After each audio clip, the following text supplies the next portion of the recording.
हाँ, तो theories of international trade में आज हम लोग डिस्कस करने वाले हैं किसके बारे में? अपॉर्चुनिटी कॉस्ट थ्योरी, है ना, जो कि दिया गया है हैबरलर के द्वारा। ठीक है, काफी इंपॉर्टेंट है ना थ्योरी। हम लोग देखते हैं भाई ये क्या कहता है थ्योरी। देखिए, अपॉर्चुनिटी कॉस्ट थ्योरी जो है इंटरनेशनल ट्रेड का, है ना, इसको हम लोग अवसर लागत सिद्धांत कहते हैं।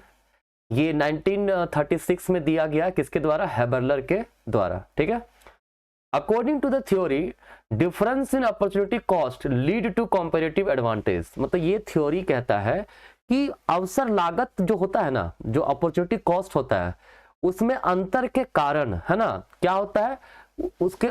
देखो, अपॉर्चुनिटी कॉस्ट अलग अलग कंट्री का अलग अलग होता है। ठीक है, तो अपॉर्चुनिटी कॉस्ट में डिफरेंसेस के कारण कंपैरेटिव एडवांटेज होता है और उस कारण से इंटरनेशनल ट्रेड किया जाता है। सबसे पहला सवाल आपके मन में आएगा, सर अपॉर्चुनिटी कॉस्ट क्या होता है?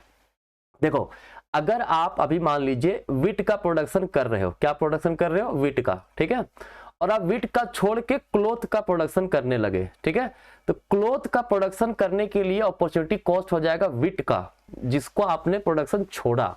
जैसे मान लीजिए आप एक क्लोथ बनाने के लिए 10 केजी वीट आपने छोड़ा। 10 केजी वीट आप प्रोड्यूस पहले कर रहे थे, अब आप एक पीस क्लोथ बनाने लगे। ठीक है, तो एक पीस क्लोथ बनाने के लिए आपको छोड़ना क्या पड़ रहा है? 10 केजी का वीट। ठीक है, तो एक क्लोथ का अपॉर्चुनिटी कॉस्ट, अवसर लागत क्या हुआ?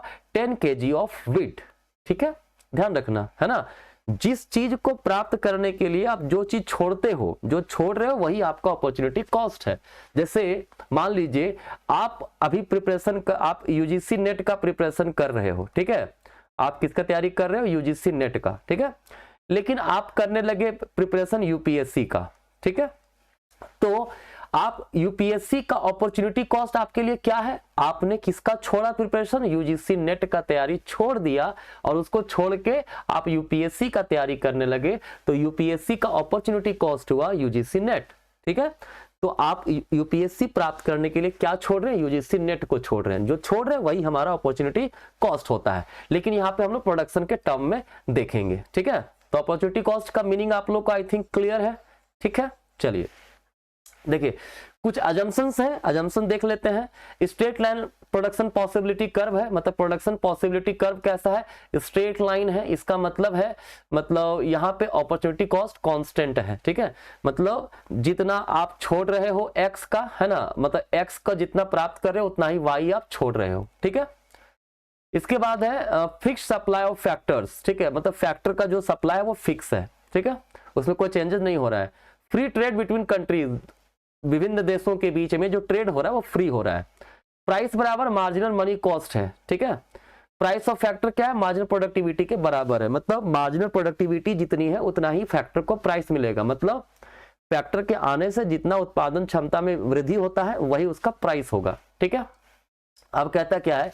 According to this theory, cost of a commodity is the amount of the second commodity that must be given up to release just enough resource to produce one additional unit of the first commodity. ठीक है, मतलब जब आप एक commodity को छोड़ते हो, ठीक है, तो उसका क्या कॉस्ट था? वही है हमारा क्या? कॉस्ट ऑफ द कमोडिटी क्या है?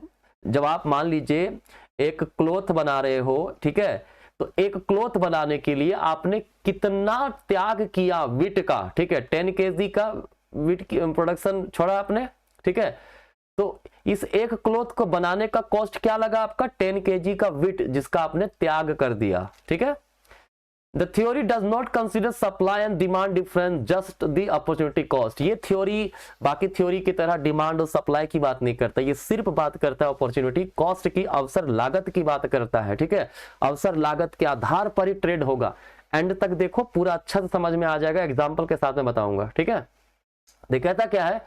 According to the opportunity cost theory, the cost of a commodity is the amount of second commodity that must be given up to release just enough resource। अब जो भी मैंने बताया है ना, कि किसी भी कमोडिटी का प्रोडक्शन करने का कॉस्ट क्या है? जितना हमने दूसरे कमोडिटी को त्याग कर दिया। ठीक है, यहाँ पे किसी प्रकार का ऐसा जम्पशन नहीं बनाया गया अपॉर्चुनिटी कॉस्ट थ्योरी में कि सिर्फ लेबर ही एक फैक्टर ऑफ प्रोडक्शन है, जैसा कि एडम स्मिथ ने अपने theory absolute cost advantage theory में बोला था कि प्रोडक्शन सिर्फ लेबर के द्वारा होता है। उसी प्रकार से एक और थ्योरी आया कॉम्पेरेटिव एडवांटेज, जो कि हिक्स ने आपका रिकार्डो ने दिया था। उन्होंने भी कहा कि सिर्फ labour he factor of production है, बट अपॉर्चुनिटी कॉस्ट जो कि हैबरलर ने दिया उसमें किसी प्रकार का ऐसा अजम्पशन नहीं है कि लेबर ही एक फैक्टर ऑफ प्रोडक्शन है, ठीक है। ना तो इन्होंने ये माना है कि लेबर होमोजीनियस है, पहले वाले थ्योरी में लेबर को होमोजीनियस माना गया, बट यहाँ पे ऐसा माना नहीं गया, ठीक है। Nor it is assume that cost और price of a commodity depends और can inferred inclusively from the its labour content, ठीक है। रिकार्डो और एडम स्मिथ दोनों ने कहा था कमोडिटी कितना महंगा होगा वो डिपेंड करेगा उस पर लेबर कितना लग रहा है, इसलिए लेबर वैल्यू थ्योरी कहते थे वो सब थ्योरी को। इसमें ऐसा नहीं कहा गया है, ठीक है। Consequently, the nation with lower opportunity cost in the production of a commodity has a comparative advantage in that commodity।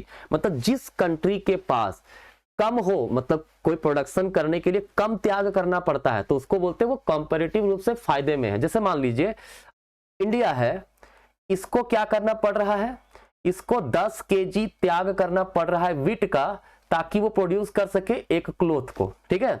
और वहीं एक अमेरिका है, उसको क्या करना पड़ रहा है, 8 kg वीट का त्याग करना पड़ रहा है ताकि वो एक क्लोथ को बना सके, ठीक है। तो यूएसए का अपॉर्चुनिटी कॉस्ट कम है, तो कम है ना, क्योंकि उसको कम छोड़ना पड़ रहा है वीट, तो ये फायदे में है, ठीक है। अमेरिका फायदे में है, इंडिया यहाँ पे नुकसान में है। तो कंपैरेटिव रूप से एडवांटेज कौन रहेगा यहाँ पे, अमेरिका रहेगा। तो याद रखना, जिसका कंपैरेटिव मतलब अपॉर्चुनिटी कॉस्ट जिसका कम होगा वो कंपैरेटिव रूप से फायदे में रहेगा उस कमोडिटी के प्रोडक्शन में, ठीक है। देखिए एक एग्जांपल से समझाता हूं मैं आप लोगों को, ठीक है। एग्जांपल से पूरा कंसेप्ट क्लियर हो जाएगा। कहता है if in the absence of trade अभी कोई ट्रेड नहीं हो रहा है, इंटरनेशनल ट्रेड नहीं हो रहा है, डोमेस्टिकली ट्रेड सिर्फ हो रहा है। United states must give up 2/3 of a unit of a commodity. देखो अमेरिका, जो मैं शॉर्ट में बताता हूं, इतना पढ़ने की जरूरत नहीं है।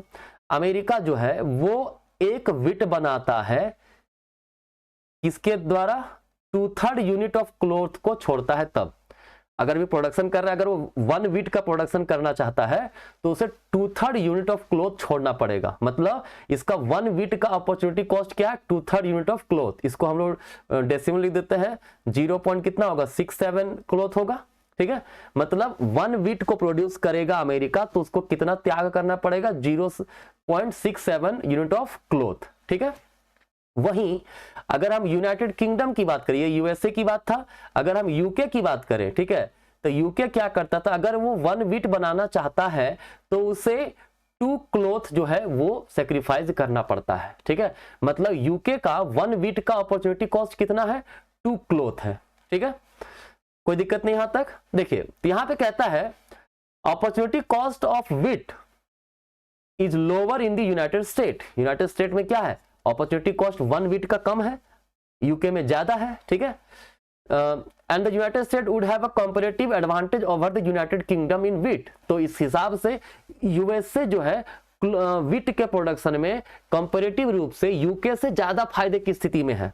क्यों, क्योंकि यूके में जो अपॉर्चुनिटी कॉस्ट है वो ज्यादा है, यूएसए में कम है, ठीक है। तो इस हिसाब से अमेरिका वीट का प्रोडक्शन करेगा, ठीक है। क्या करेगा, अमेरिका वीट का प्रोडक्शन करेगा, क्लियर। और ऐसे समय में यूके क्या करेगा, यूके क्लोथ का प्रोडक्शन करना चाहेगा, ठीक है, क्योंकि उसको अगर वो क्लोथ का प्रोडक्शन करेगा वो फायदे में रहेगा, अमेरिका वीट का प्रोडक्शन करेगा फायदे में रहेगा, ठीक है। चलिए तो यही है आपका थ्योरी, है ना। चलिए मिलते हैं आगे के टॉपिक में, धन्यवाद।